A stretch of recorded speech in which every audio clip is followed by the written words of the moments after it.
The first incident begins when Jack, a quiet and calculating man, is stopped by a woman on a rural road. Her car has a flat tire. She weighs him down and asks for help. She says her tire jack is broken and asks if he can take her to a nearby repair shop. Jack hesitates, but the woman is persistent. She convinces him to take her to Sonny's repair shop to get the tire jack fixed. On the drive there, she talks casually. At one point, she jokes that Jack could be a serial killer. She immediately apologizes, but keeps talking about the dangerous things that could happen. At the shop, the jack is repaired. She asks Jack to drive her back to her car. He agrees. Back at the car, Jack tries to fix the tire, but the repaired jack breaks again. The woman insists they return to the shop. Jack begins to lose patience. On the drive back, she mocks him again, saying he doesn't look dangerous, that he's too much of a wimp to be a killer. Jack pulls the van over. Without speaking, he grabs the broken jack and hits the woman in the head. She dies from the impact. Jack looks at her body and reflects. He views the killing not as an act of violence, but as a form of art. He compares it to hidden masterpieces in ancient cathedrals.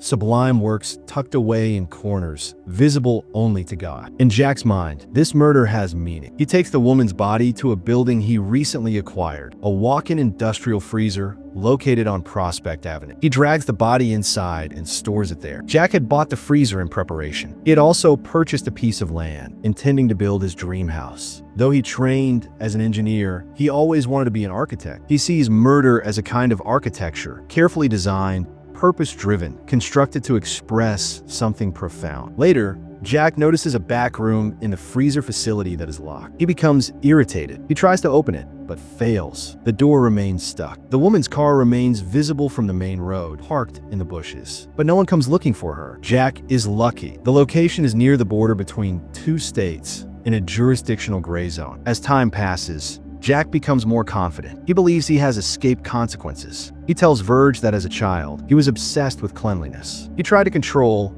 every detail of his surroundings. Now, as an adult, he channels that obsession into murder. He places the woman's body neatly in the freezer and leaves. The second incident begins when Jack follows a woman named Claire home from the supermarket. She is older and lives alone. Jack knocks on her door and introduces himself as an insurance agent. He tells her he can help increase her pension. Claire is skeptical. Jack changes his story, saying he is also a police officer who works in benefits. He compliments her and offers false assurances. Over time, his persistence wears her down. She allows him inside. Claire walks toward the kitchen to prepare tea. As she turns her back, Jack suddenly grabs her and strangles her. She falls unconscious, but Claire is not dead. She wakes up minutes later, gasping. Jack panics. Trying to calm her, he offers her chamomile juice. He adds crumbled donut pieces into the drink, hoping she might choke on it. She does not. Jack's mood shifts. He strangles her again. This time, he stabs her in the chest with a knife to make sure she is dead. After the killing,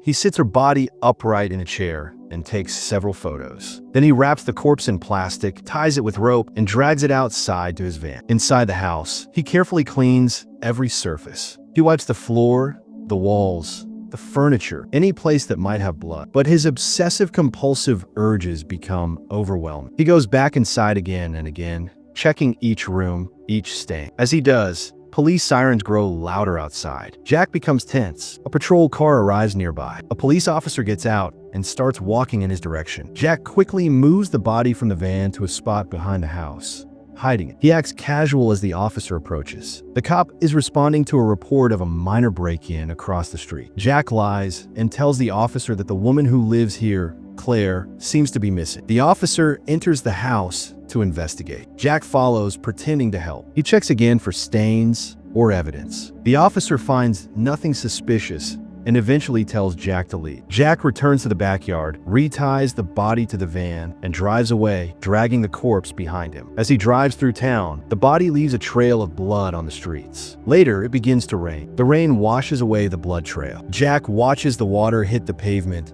and believes it's a sign that something higher is protecting him. He feels untouchable. Back at the freezer, he places Claire's body next to the first one. The storage room is still nearly empty, but Jack knows that won't last. Soon after, Jack strangles another woman, someone he briefly dated. Dissatisfied with the photos he took, he brings her body back to her apartment to try again. On the way, Jack sees an elderly woman walking by the road. On impulse, he drives his van into her killing her instantly. He now has 2 corpses. He places them both in the back of the van and drives to the apartment. Inside, he sets up new photos using both bodies. He positions them carefully, arranging their limbs, adjusting lighting. When finished, he sends one of the photographs to a local newspaper. He signs it with a new name, Mr. Sophistication. In the 3rd incident, Jack meets a single mother with 2 young sons. Their names are George and Grumpy. Jack invites them on a family picnic and hunting trip. They travel to a large clearing in the woods. As the mother sets up food for the picnic, Jack brings George to a wooden tower. He carries a rifle and demonstrates how to use it. He tells the boy that today they will not hunt animals. Instead, they will practice aim and technique. Jack tells Verge that hunters often follow a logical order when targeting animals. First, the smallest fawn, then the older sibling, finally, the mother. In his view, it is a natural sequence. And now, he applies the same logic to human beings. Back at the picnic, the mother laughs with her sons. Jack disappears into the woods, gun in hand. He waits. Then he begins to hunt. He shoots Grumpy in the leg. The child collapses on the grass. The mother screams and runs to her son. George hides, afraid. Jack fires again. He shoots Grumpy in the back, killing him. Then he locates George and shoots him in the head. Both boys are dead. The mother cries in horror. Jack approaches. He tells her to sit. He arranges the boys' bodies on a picnic mat and hand her a fork. He tells her to feed pie to her dead child. She does what he says. Jack asks for her favorite number. She says 12. Jack walks back to the wooden tower and begins counting from 1. The woman wanders in circles, dazed. When Jack reaches 12, he shoots her from the tower. She falls but survives. He climbs down, finds her in a ditch, and shoots her again in the back. This time, she dies. Later, Jack brings Grumpy's body to the freezer. He leaves in the side room to stiffen. When he returns, he manipulates the corpse using wires. He stretches the lips into a smile. He bends the arm upward into a wave. Jack admires the result. He tells Verge this is one of his best works. A child remade as an object of joy. Verge asks if Jack ever considered starting a family. Jack says no, but admits this mother and her sons reminded him of something lost, or maybe something he never had. Still, he shows no remorse. The 4th incident centers on a woman named Jacqueline. Jack meets her while pretending to be physically disabled, walking with a crutch to appear harmless. She believes he is injured and lets her guard down. One evening, Jack visits her apartment. She becomes uncomfortable. She tells Jack she doesn't like the way he looks at her. Jack, sensing the tension, leaves the room and calls her from another phone inside the apartment. Through the line, he promises not to leave her. They begin drinking. Jacqueline starts to relax. Jack, however, begins speaking in a demeaning tone. He calls her simple, implying she is foolish. She tries to change the subject, asking what he does for work. Jack tells her plainly that he is a serial killer. He claims to have murdered 60 people. At first, Jacqueline laughs, thinking he is joking. Jack then asks for a red marker. She hesitantly gives it to him. Jack pulls down the top of her dress and begins drawing red circles around her breasts. The situation turns. Jacqueline realizes the danger and panics. She runs outside and finds a police officer. She tells him what Jack confessed. The officer dismisses her, assuming she's drunk and exaggerating. Jack arrives and confirms everything, calmly admitting he's a serial killer. The officer still doesn't believe him and tells them to go back inside. Back at the apartment, Jack apologizes again. Jacqueline forgives him. When Jack passes out on the couch, she takes the opportunity to look for help. She picks up the phone, but the line has been cut. She tries to open the door, but it's locked from the inside. Then she sees Jack. He is awake and standing. He no longer uses the crutch. He holds her keys in one hand. Jacqueline now realizes that Jack is Mr. Sophistication, the name given to the unidentified killer in the news. Jack confirms her suspicion. He tells her to scream. She does, as loud as she can, but no one answers. Jack binds her with the apartment phone cord. He gags her mouth, following the red lines he drew earlier. He takes a knife and cuts off both of her breasts. After killing Jacqueline, Jack walks outside. He places one of the severed breasts on the windshield of a police car. The other he keeps. Later, he has it fashioned into a wallet. He uses the wallet casually, making no effort to hide it. Verge asks Jack why he only describes murders involving women who seem naive or less intelligent. He wonders if Jack feels dominant over them. Jack says women are easier to kill, more cooperative. He insists he doesn't feel superior,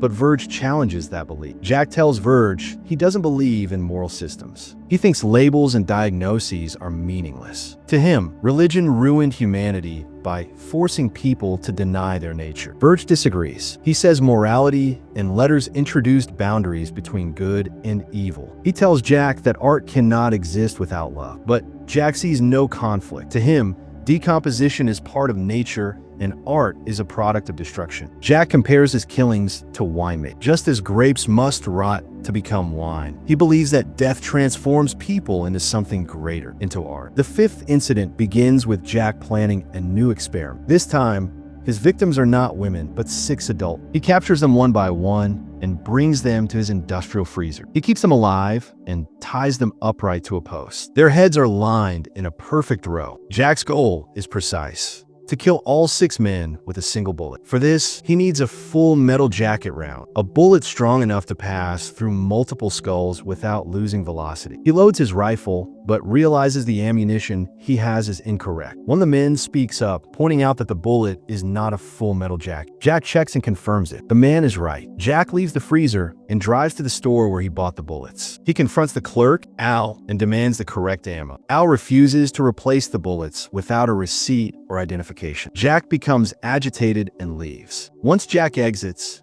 Al immediately calls someone. Jack realizes he's out of time. Jack then heads to the trailer of an old acquaintance, SB. He hopes SB has the ammunition he needs. On the way, his van crashes into a ditch. He abandons it and walks the rest of the way. At the trailer, SB greets Jack with a gun. He tells Jack that the police are already looking for him. SB calls the authorities while keeping the weapon aimed. Jack starts talking. He says he's relieved that SB is the one who caught him. He thanks him. Jack claims that by being caught, he is freed from his compulsion to steal and kill. He continues to talk calmly while hiding a knife under the table. Slowly, he persuades SB to lower his guard. SB puts the gun on the table and pours Jack a drink. As SB hands over the glass, Jack suddenly lunges and stabs him in the throat. SP dies instantly. Jack searches the trailer and finds a single full metal jacket bullet. Before he can leave, a police officer arrives. Jack puts on SB's red bathrobe and poses as the homeowner. When the officer enters the trailer, Jack shoots him